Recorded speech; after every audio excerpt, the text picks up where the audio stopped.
Assalamualaikum warahmatullahi wabarakatuh. Hamdan wa syukronillah wassalatu wassalamu ala rasulillah wa la hawla wa la quwata illa billah. Amma ba'du. Pendengar Buletin Dakwah Kafah rahimakumullah. Alhamdulillah kembali hadir di tengah-tengah Anda semua Buletin Dakwah Kafah kali ini edisi 295 13 Dzulqa'dah 1444 Hijriah 2 Juni 2023 Masehi. Kali ini akan mengangkat tema membabat korupsi harus dari akarnya. Bismillahirrahmanirrahim. Di negeri ini, korupsi seperti tak mati-mati, muncul lagi, nyaris terjadi di semua lini. Padahal katanya pemerintah serius memberantas korupsi. Berdasarkan data ICW, ada 579 kasus korupsi yang telah ditindak di Indonesia sepanjang 2022.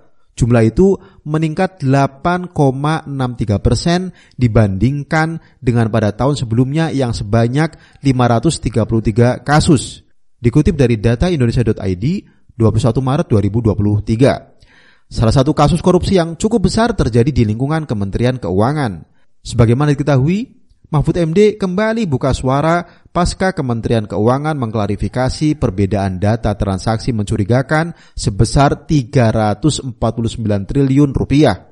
Mahfud sepakat dengan pernyataan tidak adanya perbedaan data, tetapi untuk dugaan korupsi yang disebutkan adalah 35 triliun rupiah.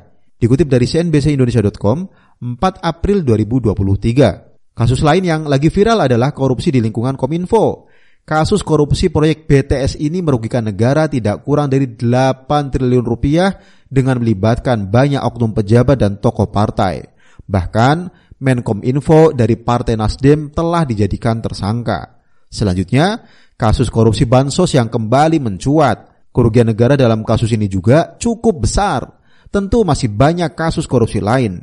Sebagian telah terbukti, sebagian lagi merupakan dugaan kuat. Ambil contoh kasus proyek food estate yang mangkrak dengan anggaran triliunan rupiah. Proyek ini pun secara nyata telah merusak lingkungan. Pasalnya, ribuan hektar hutan telah terlanjur dibabat habis. Contoh lain yang juga mangkrak dan terus mengalami pembengkakan biaya adalah proyek kereta cepat Jakarta-Bandung. Tentu masih banyak kasus-kasus dugaan korupsi lainnya.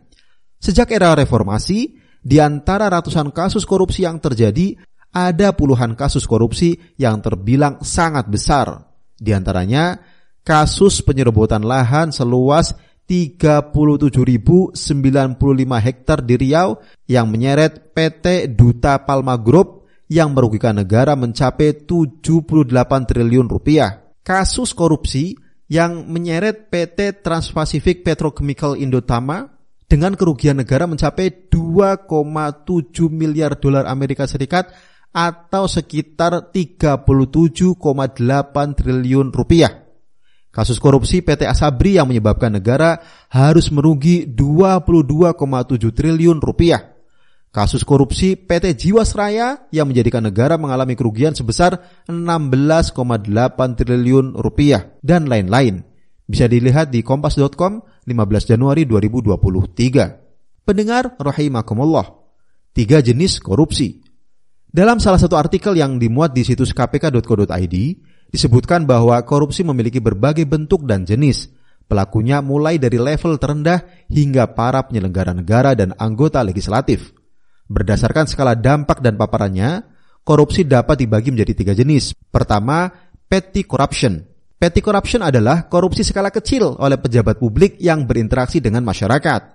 Jenis korupsinya seperti pungutan liar, gratifikasi, penyuapan, uang pelicin, atau pemerasan untuk memuluskan pelayanan publik atau birokrasi. Padahal, pelayanan tersebut seharusnya murah atau bahkan gratis untuk masyarakat. Kedua, grand corruption.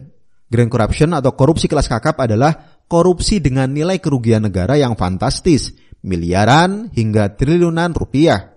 Korupsi kakap menguntungkan segelintir orang dan mengorbankan masyarakat secara luas. KPK dalam Renstra 2011-2015 menjelaskan ada 4 kriteria grand corruption. Pertama, melibatkan pengambil keputusan terhadap kebijakan atau regulasi. Kedua, melibatkan aparat penegak hukum. Ketiga, berdampak luas terhadap kepentingan nasional. Keempat, kejahatannya berlangsung sistemik dan terorganisir.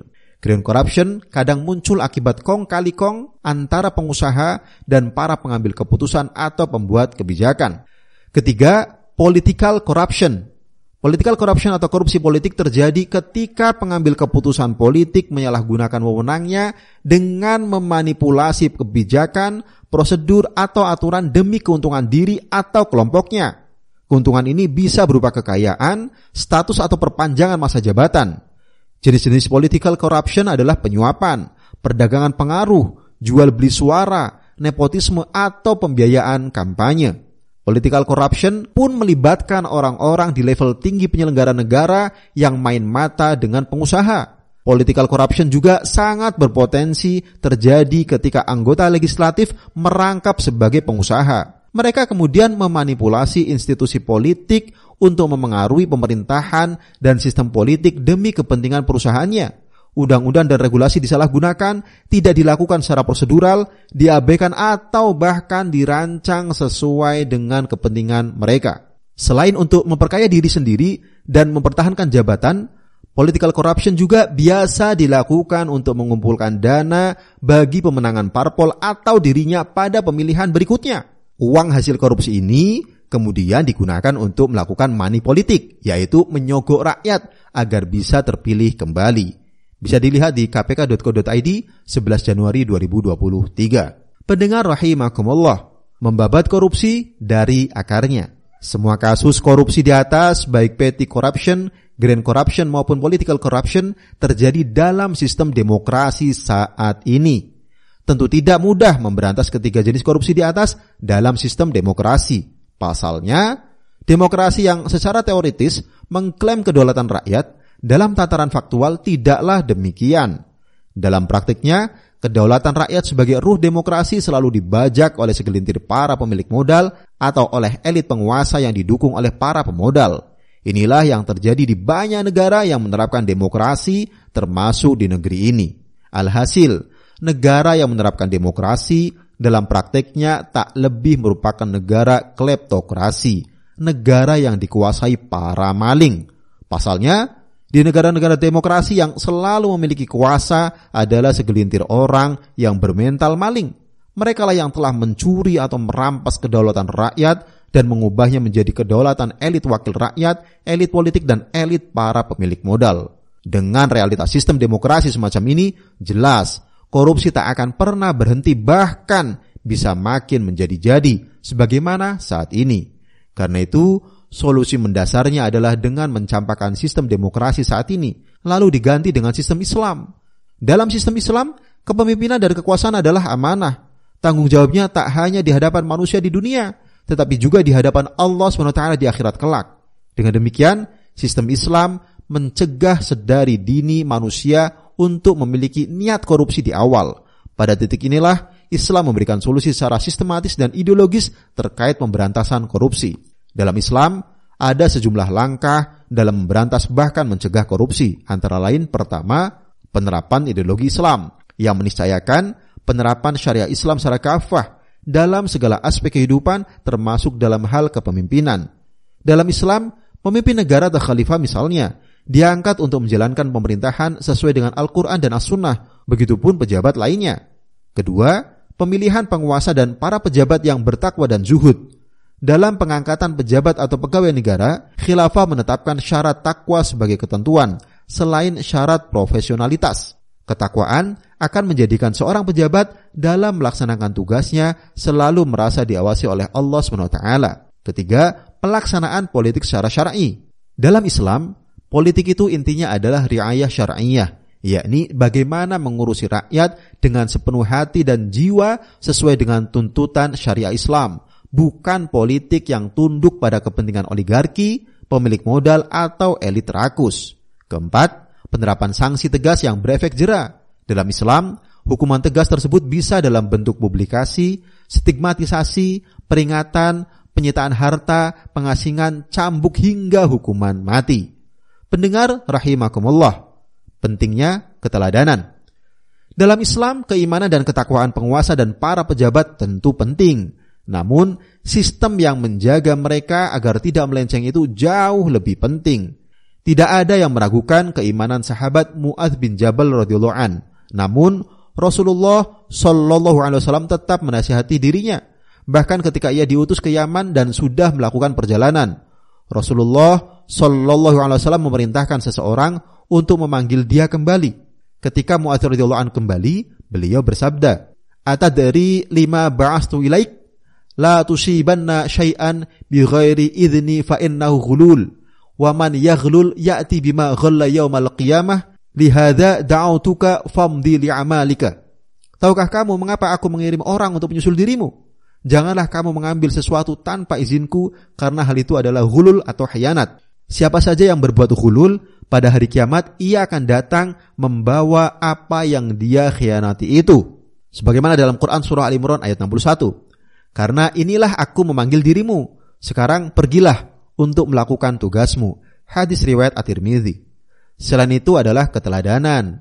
Rasulullah Shallallahu alaihi wasallam walaupun memegang banyak harta negara, hidup sederhana. Beliau misalnya biasa tidur di atas lembar tikar yang kasar yang meninggalkan bekas pada tubuh beliau.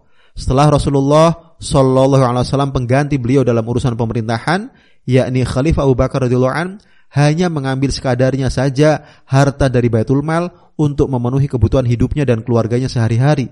Pengganti beliau, Khalifah Umar radhiyallahu an, juga hidup sederhana. Khalifah Umar radhiyallahu an pernah meminta masukan kepada Salman Al-Farisi. Apa kira-kira kekurangan beliau dalam pandangan masyarakat? Salman menolak, tetapi Khalifah Umar mendesak. Akhirnya Salman berkata bahwa ada masyarakat yang menggunjingkan Khalifah Umar yang sering mengumpulkan 2 macam lauk dalam satu hidangan makan. Sejak saat itu, Khalifah Umar tidak pernah makan dengan 2 macam lauk. Pendengar rahimakumullah, alhasil penerapan syariat Islam akan efektif dalam memberantas korupsi. Upaya ini membutuhkan kesungguhan dan komitmen semua pihak untuk segera mewujudkan sistem pemerintahan yang menerapkan syariat Islam secara kafah. Wallahu a'lam bishawab. Demikian materi Buletin Dakwah Kafah edisi 295. Membabat korupsi harus dari akarnya. Terima kasih. Wassalamualaikum warahmatullahi wabarakatuh.